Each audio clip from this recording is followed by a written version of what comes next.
You're accused of fabricating almost every single part of your life. Why did you deserve to represent people in New York? Through the way.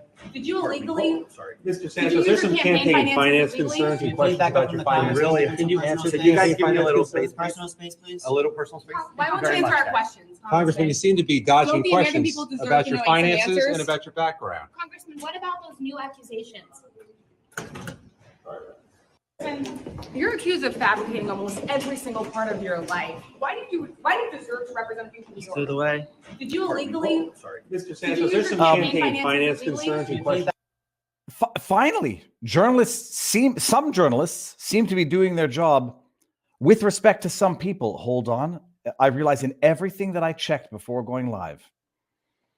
Good. We're in the good mic. Lighting's good. Little shiny forehead. Good morning, everyone. Never eat shit. Good morning, everyone west of Nova Scotia. Good afternoon, Nova Scotia. I think you guys are 1 hour ahead. Good morning. Journalists finally seem to be doing their job. Yes, Gaylord Fokker, you're right. They're doing their job because he's a Republican. For those of you who have been around the channel for long enough, you know this already. For those of you who are new to the channel, I have a pet peeve in life: lying and liars. There is no greater curse, I think, for a human than to be thought of as a liar. You know, being thought of as dumb is better than being thought of as a liar, because at least dumb people, it's beyond their control. Liars can never be trusted. And that old expression, the liar's curse, is that they can never trust others. Bullcrap.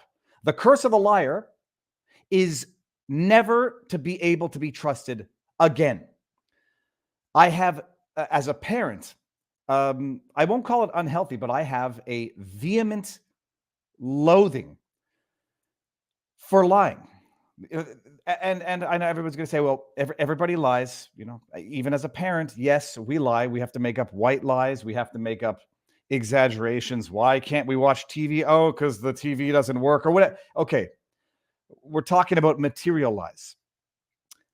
George Santos, from what I understand, has now been found to have made some of the most egregious, culpable, immoral, virtue signaling and valor stealing lies.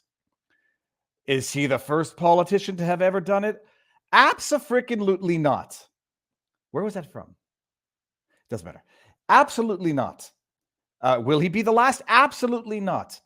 Do I think it's equally reprehensible when Joe Biden claimed to have been marching alongside Martin Luther King? I forget exactly the slew of lies that came out of Joe Biden's mouth. And everyone said, "Oh, Donald Trump lies also." Yes. And when we're in the realm of politics, we have to actually prioritize certain lies versus others and distinguish between lies and hyperbole, lies and what we call in French, bon dol. But this guy, George Santos, apparently lied about being Jewish. I don't know if he lied about being gay, because I don't know which one's the lie and which one's the not.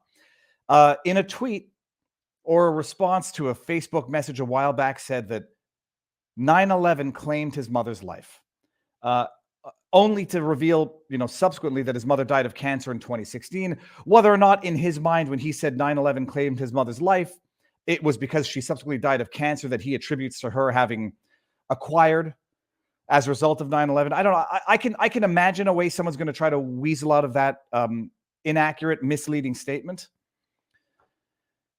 But he's a liar. I mean, I think we can all agree he's a liar. But in the era of partisan liars, people are going to say, well, but he's my liar. So, I'll forgive those lies because they're not material to politics. They're just material to character. Set it all that side. He's not, he's Jewish. Rob Barnes and I talked about that Sunday night.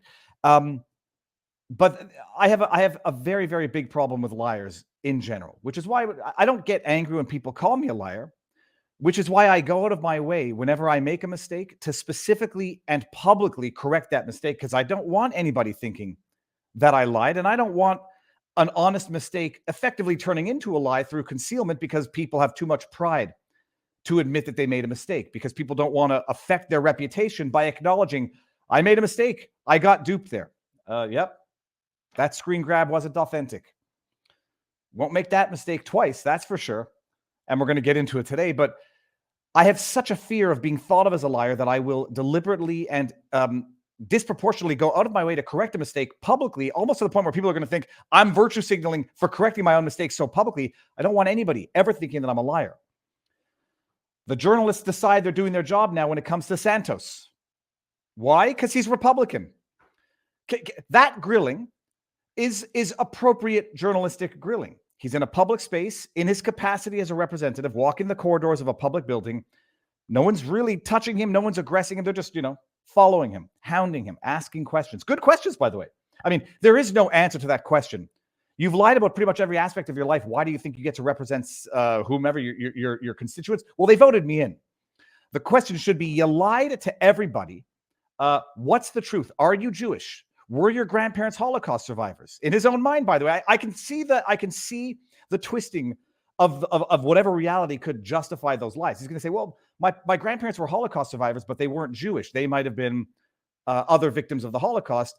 Question's going to be, what do people assume to be the case when someone says something like that? 9/11 claimed my mother's life. Not many people, or most people, are not going to read that and say, oh, you mean by cancer 5 years later? No.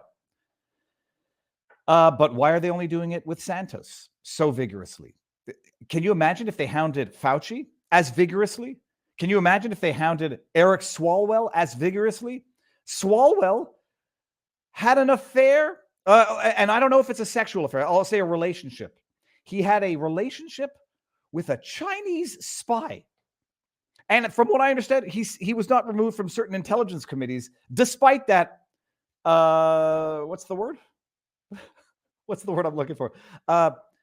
Error in reasoning. Despite that mistake. It's my first day. Rachel Levine, the now Admiral Levine, Chief Health Officer, whatever.